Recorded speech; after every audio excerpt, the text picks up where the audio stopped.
We all know that proper networking skills can help land you your dream job, but how do you meet the right people? Joining us with tips is one of those right people, business and career coach Angela Lussier. We're talking about in-person networking. Yes. So for now, we have 5 tips. Later, we're going to talk about networking online. The first one, though, is an age-old tip. Pick up the darn phone and schedule something. Yeah, if there's someone you want to meet and you keep hoping to run into them at a networking event, that could take months, maybe years. So instead, just pick up the phone and call that person, because that person probably gets hundreds of emails a day. And if you decide, I will reach out to them directly, that could take also months to hear back from them. So pick up the phone and just say, hey, I love what you do. I love your company. I'd love to get to know you and learn more. Can I take you out to lunch? That's and cool. You'd be surprised how many people say yes to that, because it's so rare. And exactly, it's memorable. It's not often that you have a cool voicemail to listen to where you get to have a great conversation with someone instead of just an email. Now, speaking of that, in both conversation and an email, you want to have an interesting opening line. Yeah. How interesting do we go? Well, a lot of networking conversations end up sounding exactly the same. Like, so what do you do, and where do you work, and how long have you been there? And if you do a lot of networking, you'll find that you have the same conversations over and over again, and nothing's memorable. So instead, start a conversation with something like, what was the coolest thing that happened to you today? And that makes the person really have to stop and think and go, wow, what was the cool thing that happened to me? And then it changes the whole conversation. And then you get to really know somebody. That's true. You know, when people are walking around and they're milling, they've got all those stock answers ready. You know, I've been there for 14 years. But you're right. You blow their mind with a question. It kind of shakes them up a little bit and makes them think that you're pretty cool, too. Yeah, exactly. The next thing is get locked and loaded before you go. Be memorable and funny by having a few stories. Yeah, because everybody just kind of makes it generic. Like, well, yeah, I work for this company and I push papers around my desk and I answer the phone. It's like, oh, okay. I'm gonna go talk to someone. Now. Because these things, sometimes networking events are kind of like mixers. Yeah. Kind of like Sadie Hawkins dances. You have to be cool. Right. So be the life of the party by telling interesting stories about what you do. You know, if you have a cool job and something really interesting happened with a client, or you know, you won a big deal, like, tell people about it. That's what gets them excited about what you do. Yeah, and even if your job's not sexy, there's parts in it that are sexy. You can find the coolness, the hipness in almost any job. Yeah. Next thing, if you're shy, I like this one, pretend that you're a reporter. I can do that.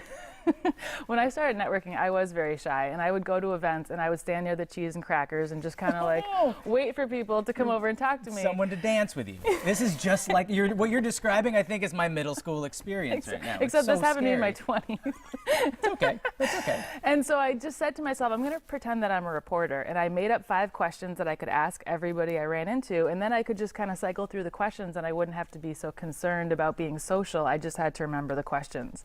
And I've shared that tip with many other shy people, and they've said, wow, that really changed everything for me. I could start a conversation with people. That's true, because once again, it's getting more tools in your tool belt. You go in locked and loaded with some things that you know that you want to say, and that takes all the awkwardness out, because you don't have to think to make something up. Right. There's no awkward silence where you're just like kind of... Yeah. This is just like middle school dances. Last one. Have a networking plan. What do you mean by that? Yeah, if you're going to spend time, like 2 hours at a networking event, go in knowing what you want to accomplish. Like, I want to talk to 5 people who work in engineering. And so you have a goal. Instead of just talking to everyone, you leave the event going, I didn't really get what I was looking for. So if you know you want to work in a specific industry, or if you're looking for a particular job, make it a goal to try to meet those people by saying, whoever you're talking to, hey, do you know someone who is a manager in, in retail in the area, in this room, that maybe you could introduce me to? Well, that's true, because a lot of people know a lot of other people. Yeah. Now, real quickly, what is a networking event like on the whole? If you could make up your most generic one, what's it like in case the people are new to it, or if you've had a job for a long time so you don't even know what a networking event is? That's a good question.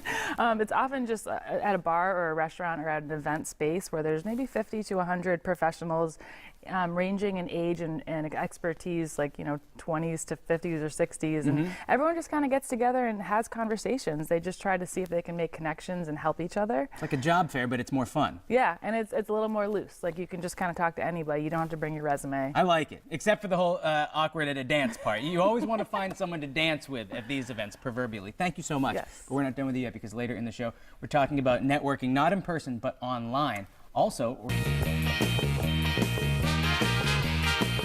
welcome back to Mass Appeal. When used correctly, online networking can be every bit as powerful and effective as person-to-person networking. So we're back with business and career coach Angela Lussier. Now we're talking about doing it on the internet. which is an effective way to go because maybe you want to work somewhere that's not a close drive. Yep. So our first do and don't. The first do is network where people expect it. Facebook's probably not the best spot to email people. Yeah, it's just weird to get a request from someone I've never met on Facebook to be friends when I'm like, I connect with friends and family on Facebook, and I know a lot of other people feel that same way. So if you're trying to connect with new business associates, use LinkedIn. That's what it's there for, and that's where it's expected. And so it makes the connection easier. That's true. Last week we also talked about how to really make your LinkedIn profile shine, so you can watch that on mymassappeal.com. But you're right, it is the only social medium where if somebody who I don't know at all, but if they work in TV, I'll say yes to them. Whereas if they asked to be my Facebook friend, I would feel really uncomfortable about it. Yeah.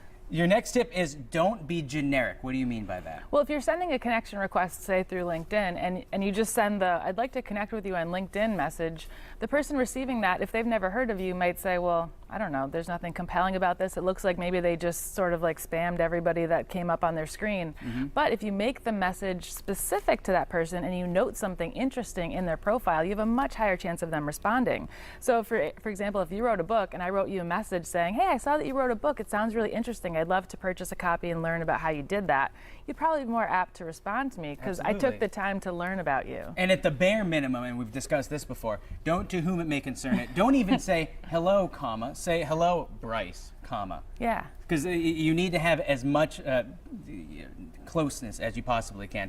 The next thing is you can ask anybody to be your friend if you do it right, if they spark your interest. Right. And so sometimes, you know, you're just like trolling the internet, you find a cool website, you land on a blog that really interests you, and you think, wow, this person seems pretty cool. They have their stuff together, they have great advice. Well, send them an email. Tell them you like what they're doing. Maybe find a way to connect with them in the future. Ask them for coffee. Ask them to meet over the phone. All of these things are great ways to build your professional network and, you know, potentially move into your dream career by connecting with people who are like-minded and doing similar things. And taking a chance is a great idea because in this world, it only takes one yes to get a job. It doesn't matter how many no's you get. If you get that one yes, that's really all that matters. Yes, and you would be surprised how many people want to help if you just raise your hand and go, hey, I'm interested in what you're doing. I was wondering if we could connect. But a lot of people are really not willing to do that. That's true. Your last tip. Don't ask for a job via a mass email. That's a mistake to make.